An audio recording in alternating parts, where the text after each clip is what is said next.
Saudaraku yang sedang asyik bermain TikTok, terutama para perempuan, dan saya tujukan sekali lagi kepada para perempuan yang berjoget ria, goyang dua jari, yang berjoget ria dengan lagu-lagu remix erotis yang menirukan perbuatan orang-orang kafir yang membuang-buang waktunya.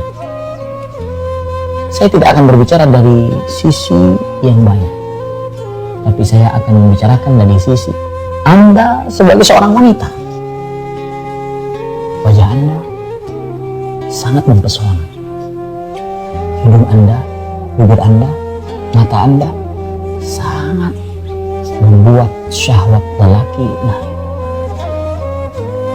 Tahukah dosa yang sudah Anda rebuh untuk berhadapan dengan Allah nanti kelak? Dosa yang disebut dengan dosa tabarruj.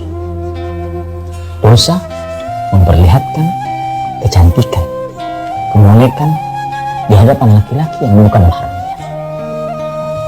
Tahukah Anda bahwasanya itu maksiat kepada Allah Jalla fi'ala dan kepada Rasulullah Sallallahu Alaihi Wasallam? Dan yang bermaksiat akan termasuk dari orang-orang yang enggan masuk ke dalam surganya Allah Subhanahu wa taala. Rasulullah Sallallahu Alaihi Wasallam bersabda, "Kullu ummati yadkhuluna jannah illa man aba." Setiap umatku akan masuk ke dalam surga kecuali orang-orang yang enggan. Man ya'ba ya Rasulullah? Para sahabat bertanya, siapa yang enggan masuk surga wahai Rasulullah Sallallahu Alaihi Wasallam? Maka Nabi Muhammad Sallallahu Alaihi Wasallam bersabda, "Man ata'ani dakhala jannah, wa man asani faqad aba." Yang taat kepadaku niscaya dia masuk ke dalam surga, dan yang bermaksiat kepadaku itulah orang-orang yang enggan. Kemudian ada hadis Nabi SAW tentang ciri wanita terkutuk. Itu hadis Bukhari tentang wanita sayyidati ayat umat ini yang kasiat ariyat, diantaranya dikatakan bahasa kasiat ariyat, pakai baju tapi seperti telanjang, ma'ilat mumilat, kalau jalan lenggak-lenggok, rusuhunna ka'asnimatil bukhti, kepalanya seperti punuk onta, dibuat nonjol ke atas dengan sengaja. Mereka tidak akan bisa menyumbau surga. Bahkan dalam riwayat Nabi Muhammad, "Fal'anuhunna fa innahunna mal'unat," kutuklah orang-orang itu karena dia terkutuk. Baik, ini adalah salah satu riwayat dari Nabi SAW, peringatan kepada wanita agar mereka tetap menjaga kemuliaan mereka. Dan sungguh kewajiban seorang wanita bukan hanya menutup aurat saja. Ini bab menutup aurat. Akan tapi menutup aurat pun harus, tujuannya menutup aurat adalah, di samping ini adalah perintah Allah, adalah agar tidak menggugah syahwat orang lain, kaum pria. Sehingga ada pada zaman dahulu tuh kasiat ariyat, setiap bangsa itu modelnya beda-beda. Kasiat ariyat pakai baju tapi telanjang, ini bingung orang pakai baju telanjang. Dulu ada pakai maxi, ada rok panjang tapi dibelak sampai pinggang, ada itu. Ini zaman dulu tuh. Niru artis, niru bintang itu. Itu kan ada model-model tahun 60-an, 70-an, ini ingat tahun 7 kita belum lahir. Ini ada gambar-gambar yang ini, atau barang mungkin film-film lama yang ada, atau apa cerita ibu ini.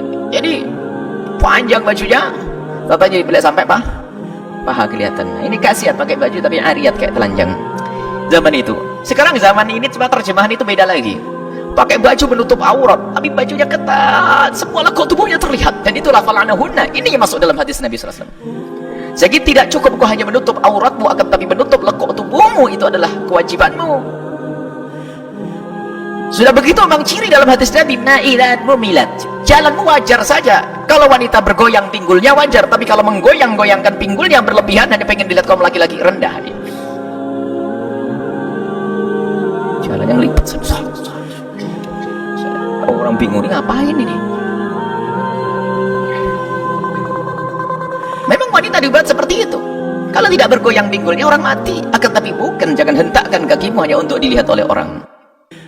Jangan membuat satu gerakan yang berbeda. Artinya apa? Berjalanmu di saat kau sendiri, di saat ada laki-laki itu kayak apa? Dan wanita mulia adalah wanita yang tidak senang jika diperhatikan kaum pria. Ini adalah sifat kemuliaan.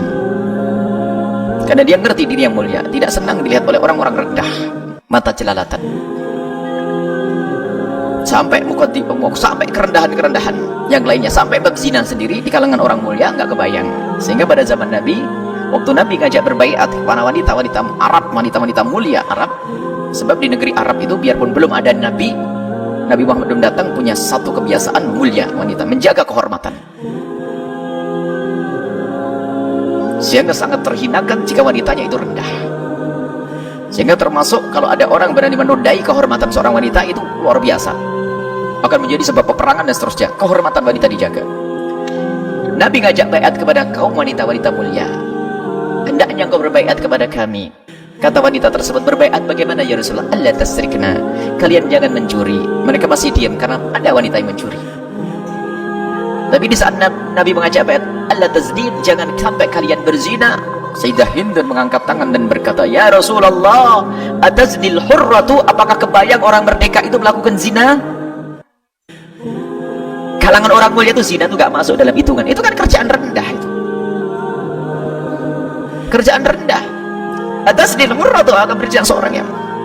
Sehingga di kalangan wanita mulia itu tidak senang kalau kecantikannya diperhatikan di pinggir jalan. Itu hanya privasi suaminya. Tidak diobral sana sini, lekuk tubuhnya pun dijaga. Ini wanita mulia ini. Malu kalau lekuk tubuhnya dilihat sama orang. Sayyidah Fatimah adalah contoh luar biasa, karena yang mendidik adalah manusia termulia Nabi Muhammad SAW.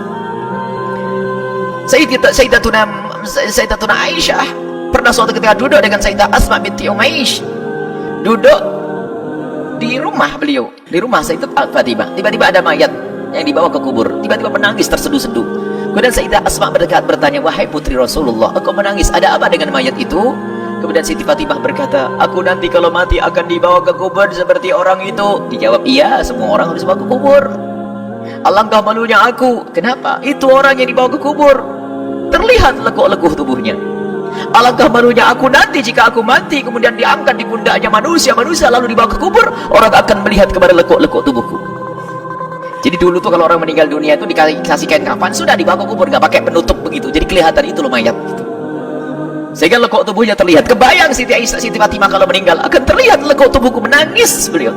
Padahal yang dipikir adalah bukan di saat beliau hidup ada orang ngintip, bukan. Di saat sudah meninggal, rohnya sudah tidak ada. Kebayang lekuk tubuhnya dilihat orang, merasa malu.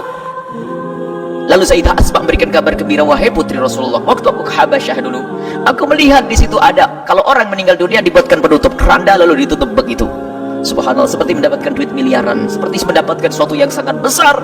Dengan wajah berseri-seri berkata, ya Asma, aku berwasiat, tolong kalau aku nanti mati, buatkan aku keranda mayat seperti itu agar tidak terlihat lekuk tubuhku. Dan yang kedua wasiatku adalah, tolong kubur di malam hari.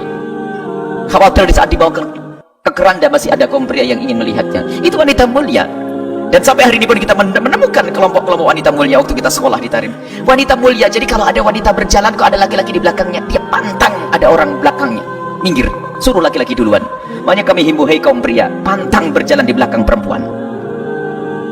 Jangan berjalan di belakang perempuan, ketahuilah. Kenapa?